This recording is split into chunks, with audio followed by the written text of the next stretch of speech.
Let's talk creative financing. We've gotten through the basics, the elementary phases, and now we're like, hey, we don't have enough money in our bank account to just go buy the town. And we've got to figure out how we can buy this. And the bank said they're not loaning me any more money.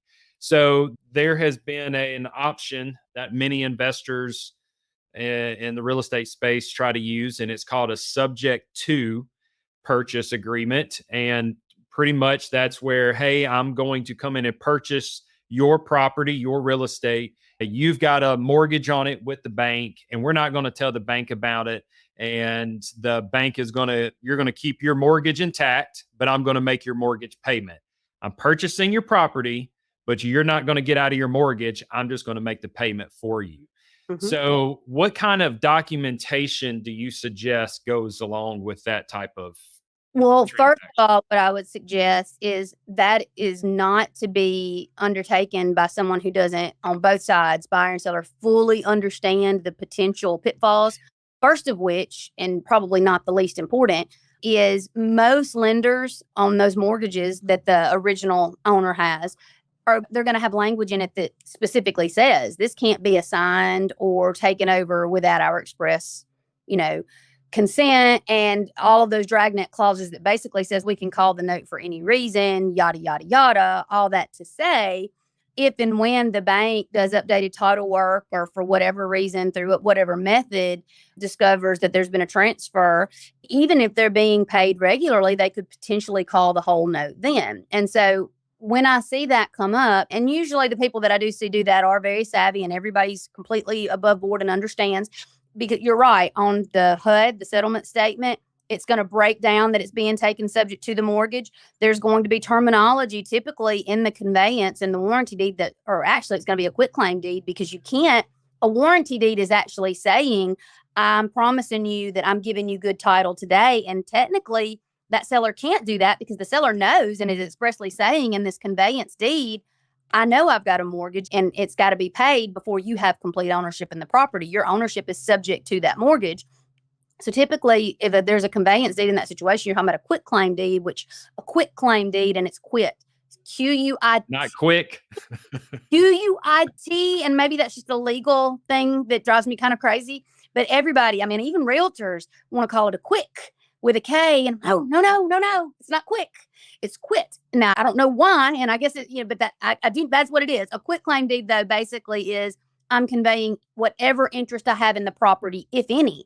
And with the understanding that if you have title issues down the road or whatever, don't come see me. I told you about that. And typically in that, it's going to say subject to the specific mortgage.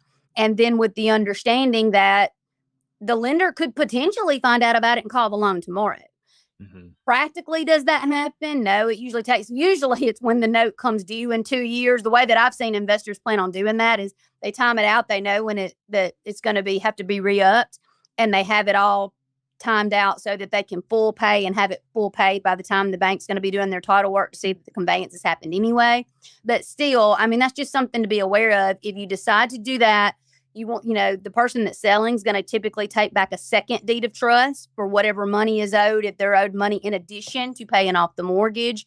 A lot of documentation. You want to make sure everybody understands that, but most importantly, just that everybody's prepared for the worst case scenario of that original lien holder calling the note. And if that happens, here's what we're going to do. And I would suggest, in the event that you take that creative financing option, cover that in the contract. But most of Right. them I see that choose to do that, they're in a position that if they had to get together the money to call the note, they typically could, and they're prepared for that and they understand that. But at a minimum, you're looking at a quit claim deed. And if there's more money in addition to paying off the mortgage that's required, a second deed of trust for the selling party, and all of that breakdown is going to be set forth on the HUD, that it's all being taken subject to that mortgage. So a lot of real estate investors will try to get into this game starting as wholesaling because they say, okay, I don't need cash. I don't need banks. I don't need private money lenders. I can go in here, get a contract on this property, and then wholesale it, resell it, assign that contract to someone that wants to purchase this property. Tell me the woes and the yays about the And wholesaling with that. and the problem is in many states, the scenario that you just described is, no problem. It just rocks on, and there's absolutely no issue with that at all. The issue is every state has their own little eccentricities, and I am sure you could probably find an attorney somewhere that would rock and roll with that a little easier. It is my position and the position of my underwriter who and title insurance companies and all of the people that we've consulted through best practices that in Mississippi, the problem with wholesaling is it equates to acting as a realtor without a license. And that could run you afoul of some pretty powerful agencies and could even be considered a felony if you don't cover yourself.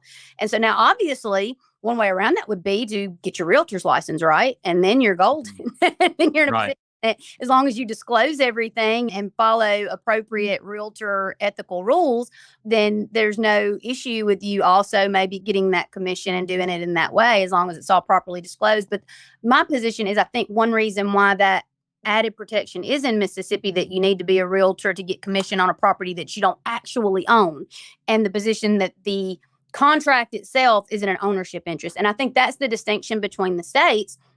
In some states, they're treating that contractual interest as something you can convey, right? And in Mississippi, you need to actually own the property to be able to convey it and be able to go through the process of buying it. Now, people flip all the time, and sometimes people may flip same day or the next day or whatever. But when you do that, you've actually bought the property with your own separate set of funds. And then, you sell it and hopefully you'll mark it up and make a profit and rock on and go to the next thing. But when you do it the way that you just described and kind of cut all that out and just try to pay a non-licensed realtor a commission, the pretty common viewpoint from what I have discerned from all of the people that I have consulted with is that is in fact, practicing as a realtor without a license and could get you in some serious trouble. And so there's just no reason to do that when you can take some additional steps and protect yourself so you don't run afoul of that and still do well and still make money. And so there's just different ways that you can do that. But I would not recommend doing that in Mississippi. While you can go to other neighboring states and do it all day long, I would be concerned about running into legal trouble doing that in Mississippi. That is not to say that you may not find another legal opinion. But to me, if you're in a gray area that could result in a felony, you might want to slow down just a little bit and say, well, maybe I can do it a way that's not as gray. And so that I'm Yeah. in that position. So, Yeah. Okay. So you're going to have to close it to, in your opinion, legally, what you've studied legally to protect yourself. You closing that property and then you're just reselling it. So even if you don't do any remodeling, it's like a flip. yeah, it is a flip. Yeah. And there's nothing that says you can't buy property and sell it for more. People do that. Right. We're still in America. You can still do Yeah. that. Do that the appropriate way, as long as you're not doing some weird thing, acting as an illegal straw person because you're somebody that can't buy it. That's a different scenario. But yeah, I mean that the safest way to do that in Mississippi is just buy the property. It's your property then, or your entity's property to sell or hold or do whatever you want, and you don't have to worry. But anytime you see on a closing statement, and the red flag is, any kind of a commission or anything to a non-licensed realtor, you're like, okay, well, how's that person getting a commission? If it, that's different than paying for, say, a home inspection or a termite. But if it's not for an actual service, if it's for finding the deal, well, doesn't that sound a lot like what realtors do?